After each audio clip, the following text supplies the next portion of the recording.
चाहे तो आप इसे हलीम कहें या फिर दलीम, हर घर में पसंद की जाने वाली रेसिपी है।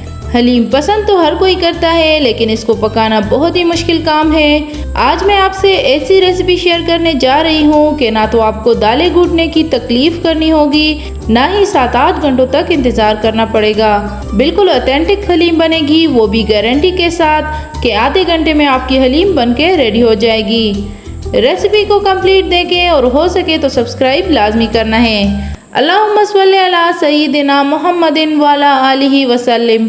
अस्सलाम वालेकुम एवरीवन, कैसे हैं आप सब। हलीम में इम्पोर्टेंट चीज़ होती है मीट, तो मैंने बोनलेस बीफ मीट लिया है 1/2 kg। बड़े बड़े पीसेस हैं, तो जो ज़्यादा बड़े पीसेस थे वो मैंने 2 हिस्से कर लिए।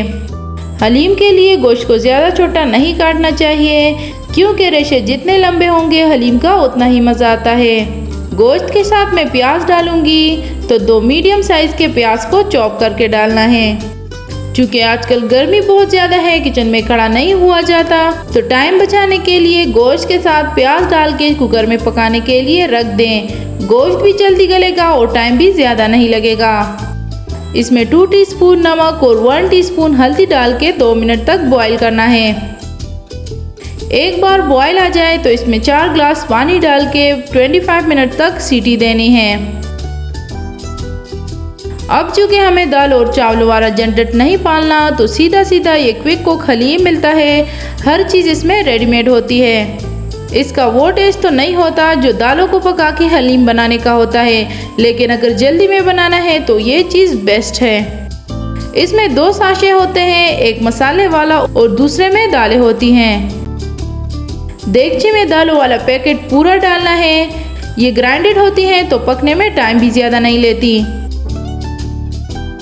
अच्छा, अब एक टिप आपको दे दूं कि इसे हमेशा पहले नॉर्मल पानी में मिक्स करना है। अगर आप डायरेक्ट इसे गर्म यखनी या फिर ज़्यादा पानी में मिक्स करेंगे तो इसमें गुठलियाँ बन जाती हैं और वो फिर आसानी से हल नहीं होती। इसलिए पहले इसे 2 से 3 कप पानी में अच्छी तरह से मिक्स करना है, ताकि कोई भी गुठली इसमें ना बने। अब इसे 5 से 10 मिनट तक भिगो के रख दें, ताकि दालें पानी एब्जॉर्ब कर ले और जल्दी से पक जाए। गोश्त देके बिल्कुल गल चुका है। अब जो गोश्त है वो अलग से निकालना है, इसको बाद में कूटेंगे। जो यखनी है इसको दालों के मिक्सचर में डालेंगे और अच्छी तरह से इसे मिक्स करना है। अब इसे मीडियम फ्लेम पे बॉईल होने के लिए रख दें। इसके साथ कड़ा होना है, क्योंकि जैसे ही ये बॉईल होगा ऊपर आएगा और नीचे गिरने लगेगा। इसलिए जैसे ही उबाल आ जाए फ्लेम आपने लो करनी है और 20 से 25 मिनट तक इसे पकाते रहना है। हलीम हो और उसके ऊपर फ्राई की हुई प्याज ना हो, ऐसा तो हो नहीं सकता। तो पहले प्याज को बारीक लच्छों में काटना है।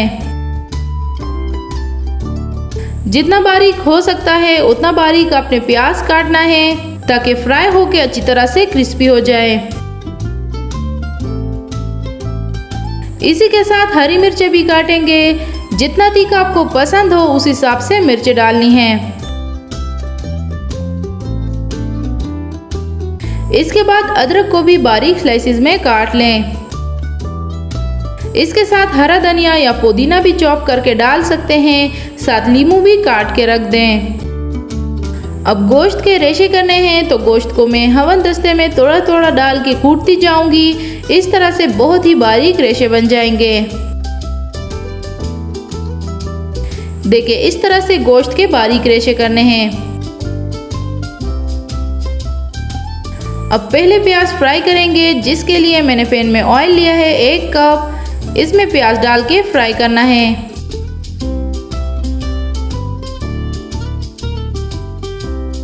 प्याज को तेज आंच पे फ्राई कर लें, क्योंकि ये फ्राई होने में ज़्यादा टाइम लेंगे, तो अगर आप इसे स्टिर करेंगे हाई फ्लेम पे जल्दी फ्राई हो जाएंगे। प्याज को बहुत ज़्यादा डार्क ब्राउन भी नहीं करना, क्योंकि फिर इसमें जले की स्मेल आएगी। बस क्रिस्पी हो जाए तो निकाल के टिश्यू पेपर पे रख दें, ताकि एक्स्ट्रा ऑयल निकल जाए और ठंडा होने पे ज़्यादा क्रिस्पी हो।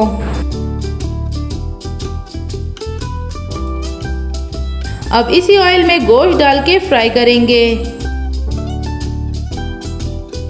गोश्त चूँकि ऑलरेडी पका हुआ है तो इसमें हलीम मसाले वाला पूरा साशे डालेंगे। इसके अलावा कुटा धनिया 1 टीस्पून, नमक 1 टीस्पून, हल्दी पाउडर 1/4 टीस्पून और चाट मसाला 1 टेबलस्पून डाल के मिक्स कर लें और 2 से 3 मिनट तक पकाना है ताकि गोश्त मसाले में भून जाए।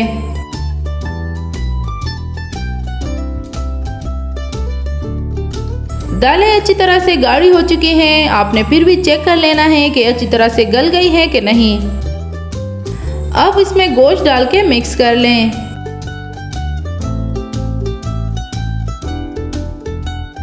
मैंने गोश्त में खड़े मसाले नहीं डाले थे, भूल गई थी, तो अभी गरम मसाले का पाउडर डालूंगी 1 टीस्पून और बॉईल होकर ये हलीम में अपनी खुशबू छोड़ देगी। अगर हलीम ज़्यादा गाढ़ी हो तो 5 मिनट ही बॉईल करना है, लेकिन ज़्यादा गाढ़ी नहीं है तो 10 मिनट तक इसको बॉईल करना है। उसके बाद फ्लेम ऑफ कर दें। बहुत ही आसान रेसिपी है, इसमें कोई मुश्किल नहीं है, कोई मेहनत वाला काम नहीं करना, झटपट हलीम बनके रेडी हो जाएगी। अब इसको पुदीने, फ्राई की हुई प्याज, अदरक और मिर्च डाल के सर्व करें। रेसिपी पसंद आई हो तो चैनल को सब्सक्राइब और वीडियो को लाइक एंड शेयर मस्ट करें। मुहर्रम है तो मुझे दुआओं में ज़रूर याद रखना है। अल्लाह हाफिज़।